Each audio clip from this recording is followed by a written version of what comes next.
سلام دوستان، خیلی خوش اومدیم به یه قسمت دیگه از ویدیوی بازسازی آردی. خب دوستان، تو این قسمت قراره بریم سراغ سیستم هیدرولیک ماشین. فکر میکنم پمپ هیدرولیکمون ایراد داره.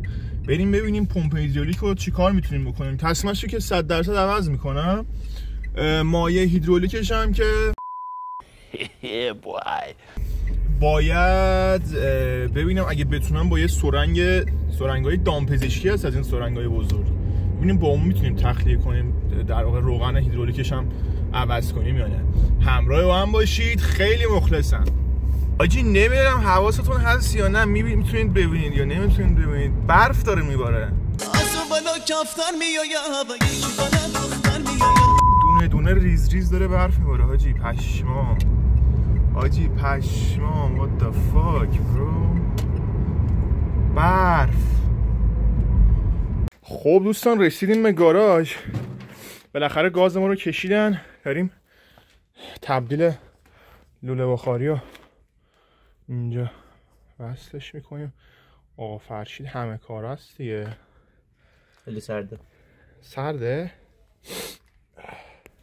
آقای کنگل گاز قطعه، گاز قطع بود.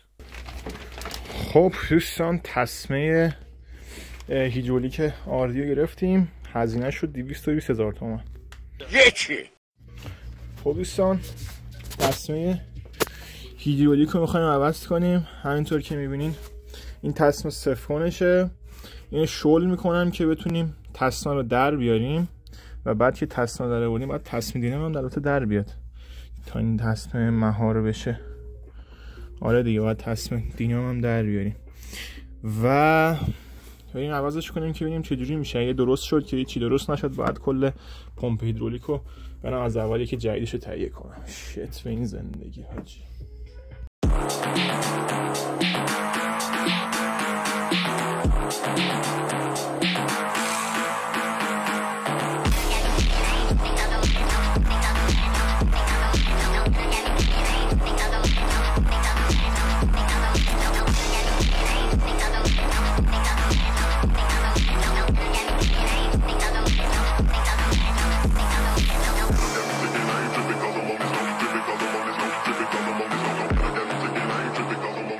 خب برای در آوردن تصمیم دینا هم باید میخوایم پیچه رو وا کنم، مهره رو وا کنم که بتونیم در واقع تصمیم دینام رو در بیاریم که در نهایت بعد اینکه تصمیم دینام رو در آوردیم چیز بشه، بتونیم تصمیم هیدرولیک رو عوض کنیم. منتها فعلا نمیمونه، کار میمونه به بعدن که برم یه دونه تسمه سفکون آردی پیدا کنم. تسمه سفکون آردی پیدا کنم که این تسمه لزج نابود شده زم مرده رو عوض کنیم. خب حالا بریم که تسمه دینامو در بیاریم، ببینیم چی میشه.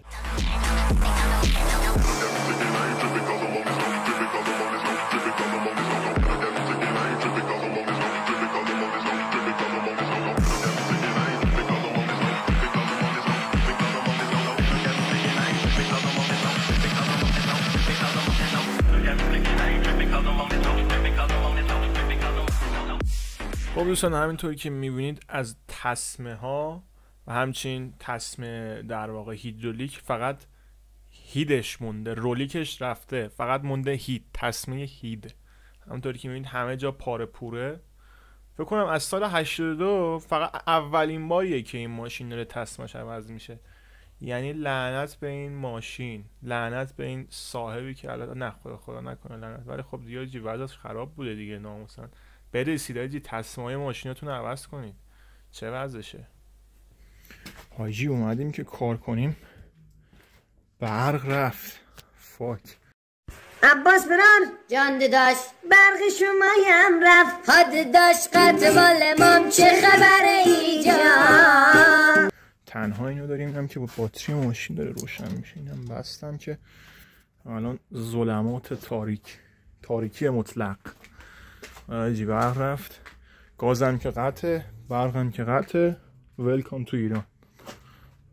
بریم فردا بیایم دیگه آجی، چیکار کنیم؟ یعنی از سرما یخ میزنیم اینجا. خب برای فردا نیازه که برم یه دونه تسمه هیدرولیک آردی بدون کولر بگیرم. یه دونه خریده بودم که این فهمیدم که این کولر دارشه، این بلنده، بزرگتره. این تسمه الانیمه، این تسمه که خریدمه و این کولر دارش، یعنی یه دونه پولی بیشتر میخوره که بعد برم اینو پس بدم. شاید که پس نگرفتم باید یکی جدیدشو بگیرم دیگه، چاره نیست. ولی این که آره یه دونه فکر کنم تسمه دینام بخرم. تسمه دینام هم به اف رفته و این که اینا دیگه یه دونه حاجی بعد چیز کردم، اینم بهتون نشون بده. این تسمه صفر کنه همه جاشو روغن گرفته. این آشغالای روغن، گل آشغال روغن، چی روغن کهنه است چی اون چسبیده بهش. اینا رو هم باید حسابی بشینن تمیز کنن. ببینم اگه مال خودش خوب کار کنه دیگه تسمه صفر کن نمیخرن. ولی خب اگه نشد دیگه باید بریم بخریم دیگه، چاره نیست. خب حاجی یک روز دیگه رو داریم شروع میکنیم. دیروز برق رفته جی، برقا رفت، هوا هم سرد بود. الان تنها چیزی که باش کرد فقط داریم با این گرم میشیم. حاجی این چه وضعیته؟ این چه وضعیت شخماتیکی ما داریم؟ گذشته فریبم داد، حال عذابم میدهد، از آینده وحشت دارم. بریم دیگه حاجی، بریم کار کنیم. ببینیم چی خریدم. حاجی اصل جنس، اصل فرانسه، تسمه دینام سفارش دادم از فرانسه آوردن.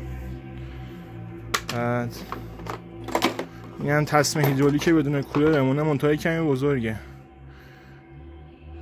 4 پیک 1100. بریم وصلش کنیم ببینیم چی به چی دیگه حاجی.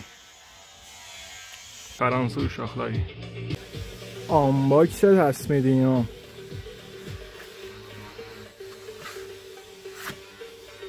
Made in French, bro. Made in French.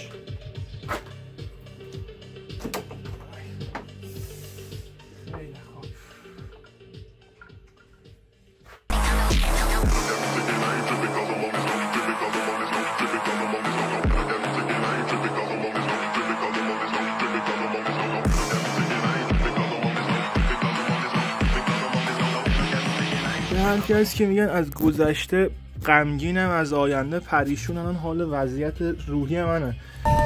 گذشته فریبم داد. ببین من اول باید تسمه هیدرولیک رو انداختم، منم اول تسمه پروانه رو انداختم. من دوباره باید تسمه پروانه رو باز کنم تا تسمه هیدرولیک رو اندازم سر جاش.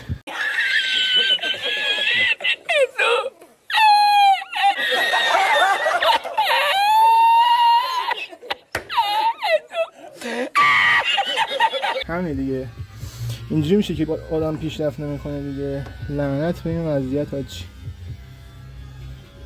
این هم زندگی ما.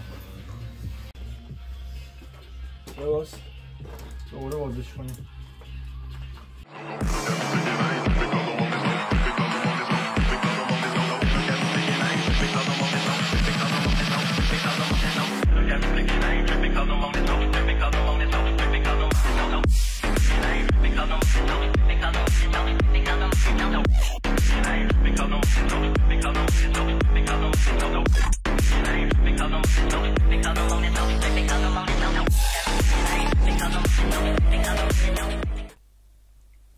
خب دوستان، وقتی تسمه رو انداختید سر جاش با انگشت اشارتون باید لقی تسمه رو از وسط تسمه اندازه بگیرید. اگه لقی تسمه بین 1 سانت تا 1.5 سانت باشه در واقع تسمه به درستی انداخته شده. تسمه نباید خیلی شل باشه که در واقع فرمون سخت به چرخه، یا انقدر صفر باشه که در واقع پمپ هیدرولیک رو بندازه تو فشار. حواستون باشه. خب الان ببین، میبینی اینجا تسمه، میبینی 1 تا 1.5 سانت باید لقیش باشه. البته خب این پمپ هیدرولیک هم باید تعویض بشه، ولی خب این از این. بریم حالا تسمه پروانه هم ببندیم. خب اینم از آخر کار، جفت تسمه رو عوض کردیم. بریم استارت بزنیم ببینیم مثلا ماشین روشن میشه، چون مثلا ماشین خیلی وقت روشن نشده، نزدیکی 20 روزه اینا روشن نشده، وضعیت خرابه. بسم الله الرحمن الرحیم. بسم الله الرحمن الرحیم. ببینیم چی میشه. یا علی ماشاءالله. چرا راهنما داره میزنه؟ بسم الله الرحمن. بله